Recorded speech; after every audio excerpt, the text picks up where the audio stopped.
Co-powered by Techno।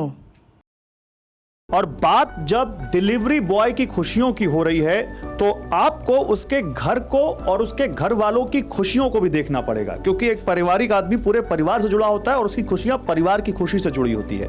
हमने delivery boy की बात उठाई, मोकम सिंह जी को सुना आपने, मोकम सिंह जी को कैसे श्रम मंत्रालय से कॉल आया, इन्होंने अपनी समस्याएं बताई। हम मोकम सिंह जी से रिक्वेस्ट करके बुलंदशहर पहुंचे हैं, बुलंदशहर जिले में उनके गाँव, जो कि आप समझ लीजिए दिल्ली में जहाँ सरकार बैठती है, जहाँ श्रम मंत्रालय है, उससे 150 किलोमीटर होगा। अब जरा घर में क्या हालात हैं, घर वालों की क्या इच्छाएं हैं, सरकार से क्या चाहते हैं, जरा उनको भी समझिए। आपका क्या नाम हुआ? सुनीता। सुनीता, चाय बना रही हैं? चाय बना रही हूँ हम लोगों के लिए। धन्यवाद आपका, बारिश में देखिए चाय बना रही हैं। लेकिन सुनीता जी, हम लोगों ने एक रिपोर्ट दिखाई थी, बताया होगा मोकम जी ने आपको, जिसमें डिलीवरी बॉय किस तरह से काम करता है और कितनी कठिनाइयाँ होती हैं। उसके बाद सरकार ने उस रिपोर्ट का संज्ञान लिया। सरकार अब कह रही है कि नहीं, हम पीएफ और इलाज की सुविधाएं देंगे। तो ये सब सुन के कैसा लग रहा है आपको? सही लग रहा है, सुविधा देंगे तो बढ़िया बात है। वैसे आपको लगता है कि डिलीवरी बॉय को जो मिलना चाहिए मिलता है? कहीं मिलता है, कहीं नहीं मिलता। देंगे तो जब तो सही लगेगा। घर का खर्च चल जाता है उस कमाई में? क्या चल रहा है खर्चा, अब देखना रहे कितना महंगाई है। तो फिर कैसे, जब ये आप इनसे कुछ बोलते हो, ये कहते हैं कि भाई कमाई वाई नहीं, तब क्या बात होती? बात होती है ही, और क्या घर में अब ये होती है कि कमाई खर्चा कमाने पैसे नहीं दे रहे सही, तो खर्चा कैसे चलेगा बच्चों का, पढ़ाई लिखाई का, महंगाई का ज़माना। बताओ, इतना महंगाई बढ़ा दी है, क्या करें। और जो हक, जो राइट्स एक एम्प्लॉय के पास है, वो हक, वो राइट्स इन गिग वर्कर्स के पास नहीं होता। हालांकि जैसा कि मैंने पहले कहा कि देखने में लगता है कि इस कंपनी की नौकरी करते हैं। और सबसे बड़ी बात, इनके पास कोई सोशल सिक्योरिटी नहीं है। एक आम एम्प्लॉय को प्रोविडेंट फंड है, ईएसआई है, रिटायरमेंट के बाद ग्रेचुइटी मिलती है, पर ये लोग कितने ही साल काम करते रहे, इनकी रिटायरमेंट या ये जैसे ही काम छोड़ेंगे वहीं पर समाप्त हो जाएगी। कोई लमसम अमाउंट नहीं मिलेगा। जितने दिन काम किया उतने दिन की तनख्वाह ली, उतने दिन का कॉम्पनसेशन लिया और एक तरफ हो गए। कोई भी इनको लमसम अमाउंट नहीं दिया जाएगा, यानी कि जब ये रिटायर होंगे इनके लिए कोई सोशल सिक्योरिटी नहीं है। कल को ये बीमार हो जाते हैं तो अगर इनके पास कुछ बचत है तो अपना इलाज करा पाएंगे। कंपनी की जो मेडिकल फैसिलिटीज अपने एम्प्लॉइज के लिए होती हैं, वो इन लोगों के लिए नहीं होती हैं।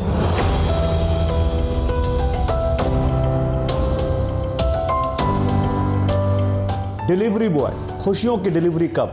जब हम इस सवाल को करते हैं तो जाहिर सी बात है कि इसमें सरकार का बहुत बड़ा योगदान है। केंद्रीय श्रम एवं रोजगार मंत्री मनसुख मंडाविया जी इस वक्त खुद हमारे साथ हैं। आइए उनसे बात करते हैं। सर, सबसे पहले तो आपका बहुत बहुत स्वागत है TV9 पर। सर, गिग वर्कर्स एक बहुत बड़ा सेगमेंट है जिसके लिए सरकार में बहुत कुछ मंथन चल रहा है, हमें पता चला है। उन लोगों की समस्याओं का, सोशल सिक्योरिटी का हल करने के लिए सरकार क्या कर रही है, मैं आपसे जानना चाहता हूँ। ये स्वाभाविक है, देश में हर श्रमिक जो मेहनत करता है, रोजगारी के लिए प्रयास करता है और उसको जॉब देते हैं, तो उसकी जॉब को अपने स्वयं की सोशल सिक्योरिटी के साथ कैसे जोड़ना और ये सोशल सिक्योरिटी सुनिश्चित करके अपनी लाइफ को कैसे सुनिश्चित करना, उसके लिए 7.5 करोड़ से अधिक हमारे EPFO में कंट्रीब्यूशन दे रहे हैं और 3.5 करोड़ से अधिक लोग ESIC में अपना कंट्रीब्यूशन दे रहे हैं। उसमें सरकार भी कंट्रीब्यूशन देती है, एम्प्लॉइज़ भी कंट्रीब्यूशन देता है और एम्प्लॉयर्स भी कंट्रीब्यूशन देता है। तो ऐसी स्थिति में गिग वर्कर्स एक नया क्षेत्र ओपन हो रहा है। एक समय था सबसे बड़ा क्षेत्र एग्रीकल्चर था एम्प्लॉयमेंट के लिए, बाद में मैन्युफैक्चरिंग सेक्टर से रोजगार का निर्माण होने लगा, सर्विस सेक्टर आया। वैसे भी गिग वर्कर्स एक नया सेक्टर के रूप में देश और दुनिया में उभरा है। उसमें कई लोग जैसे डिलीवरी बॉय है जो घर घर जाके ई-कॉमर्स के द्वारा जो सामान है वो पहुंचाते हैं, कई खाने पीने की चीज़ें पहुंचाते हैं। ऐसे कई टाइप की एक्टिविटी है और नीति आयोग के जो अभी फिगर है उस फिगर के मुताबिक 7 से 8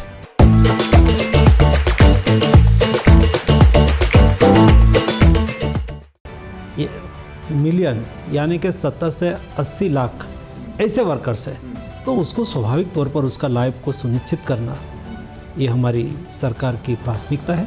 इसलिए उसके ऊपर हमने कंसल्टेशन बातचीत चालू करा है आपने देखा होगा लास्ट वीक में ही मैंने अनाउंसमेंट करा था कि सब गिग वर्कर्स ई श्रम पोर्टल पर जुड़े ताकि सही फिगर भी हमारे पास आए। और मैंने अभी जो प्लेटफॉर्म है यानी कि एग्रीगेटर्स है उसको भी कहा है कि आप भी उसके ऊपर रजिस्ट्रेशन करिए। उसका प्लेटफॉर्म अभी ठीक हो रहा है हमारे ई श्रम पर, वो 1 सप्ताह में हो जाएगा, तो वो भी आके वहाँ पर रजिस्ट्रेशन करेंगे ताकि एक कॉम्प्रिहेंसिव डेटाबेस हमारे पास बन जाए और बाद में उसको सोशल सिक्योरिटी के एंगल से कैसे चालू करना उसके पर हम तुरंत ही काम कर सकें। सर लेकिन डिलीवरी बॉयज़ जब गिग वर्कर्स जो डिलीवरी करते हैं या दूसरे जिस भी सेगमेंट में काम करते हैं, गिग वर्कर मतलब इनफॉर्मल इकोनॉमी में जो काम कर रहे हैं, उनको पीएफ और एम्प्लॉय जैसी बीमा की सुविधा नहीं मिलती है, तो क्या सरकार इस पर भी काम कर रही है? जो ऑनलाइन कंपनियां हैं, जो एग्रीगेटर्स हैं, उनसे इस बारे में बातचीत कर रही है कि उनको पीएफ, बीमा और कुछ ऐसी सुविधाएं दें?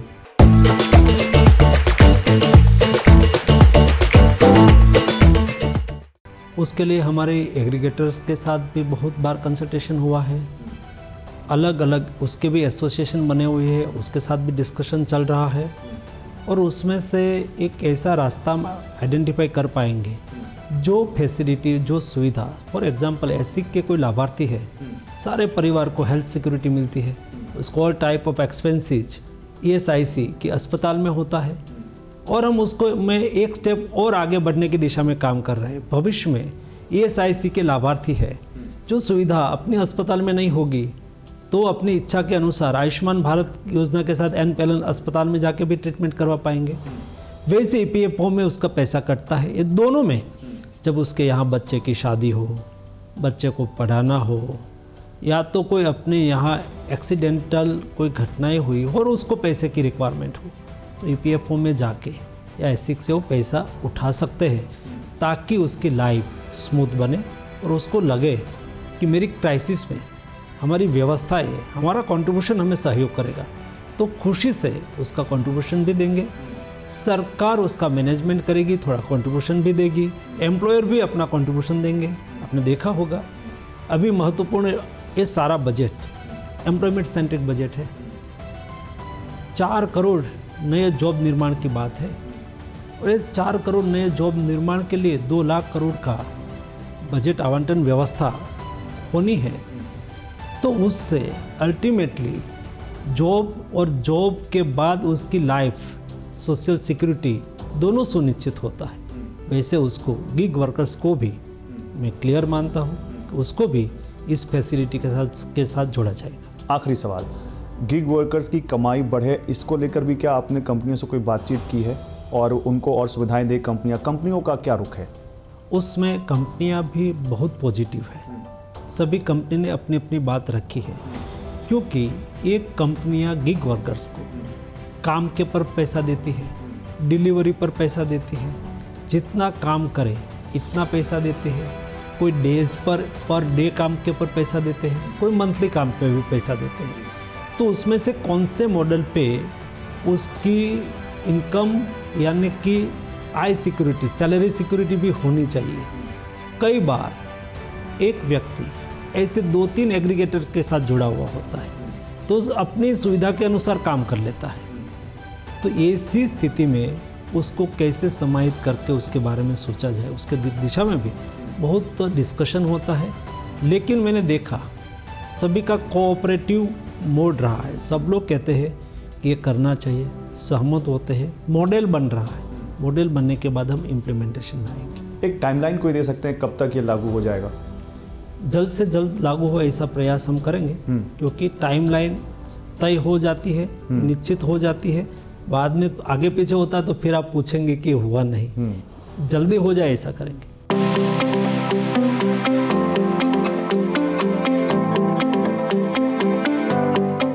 तो सुधीर हमारे साथ हैं। अगर आपने इस स्टोरी का पार्ट 1 देखा होगा तो उसमें आपने देखा होगा कि सुधीर का सपना था शिक्षक बनना, समाज को शिक्षित करना। CTET का एग्जाम दे चुके हैं, जॉब नहीं मिली, मजबूरी में आए इस लाइन में, फूड एग्रीगेटर्स से जुड़े, ऑनलाइन फूड डिलीवरी करते हैं और इनका मानना है कि जो पहले चीज़ें थी उनसे चीज़ें और ख़राब हुई हैं। सुधीर, अभी जब सरकार आप लोगों की बात सुन रही है, एक्शन में आ रही है, तो कैसा लग रहा है? अच्छा लग रहा है और इसके बारे में ज़्यादा से ज़्यादा बेहतर और एक्शन लेगी तो और अच्छी बात हो जाएगी। और बेरोज़गारी तो वैसे ही बढ़ रही है और बेरोज़गारी बढ़ रही है, तो और आने वाले समय में इतना डिलीवरी बॉय हो जाएगा, बेरोज़गारी इस हिसाब से रहेगी तो बढ़ता ही रहेगा। नहीं, बेरोजगारी तो वो अलग मुद्दा है। मैं ये कह रहा हूँ कि तुम जैसे जो फूड डिलीवरी बॉय हैं या डिलीवरी बॉय हैं, सरकार उनका संज्ञान ले रही है। सरकार कह रही है कि नहीं, इनको कुछ हम करेंगे, इनके लिए एक मॉडल लाएंगे, इनके लिए कुछ पीएफ बीमा जैसा लाएंगे। खुश हो इससे? जी ज़रूर, श्योर। आज तक तो कोई न्यूज़ रिपोर्टर या कोई भी कंपनियां मेरे पास नहीं आई, और ना मेरे पास या किसी डिलीवरी के मुद्दे पे कोई भी नहीं आई कंपनियां। और आज TV9 का शुक्रगुजार करता हूं कि जो मेरी दास्तान को देखने या समझने के लिए आई है, तो उसके लिए मैं बहुत बड़ा धन्यवाद करता हूं। और आगे क्या उम्मीद है? और आगे उम्मीद हमें ये है कि TV9 हमारी आगे तक और बात पहुंचाएगी, तो मैं उसका, हम नहीं सभी भाई डिलीवरी राइडर उनका धन्यवाद करना चाहेंगे। उम्मीद करते हैं आपकी उम्मीदें पूरी हों। Thank you. Thank you. रात चाहे कितनी भी लंबी हो, सुबह का उजाला आना तय है। सपनों की उगती सुबह के लिए संघर्ष करो, क्योंकि उजाले की छांव का आना तय है। Co-powered by Techno.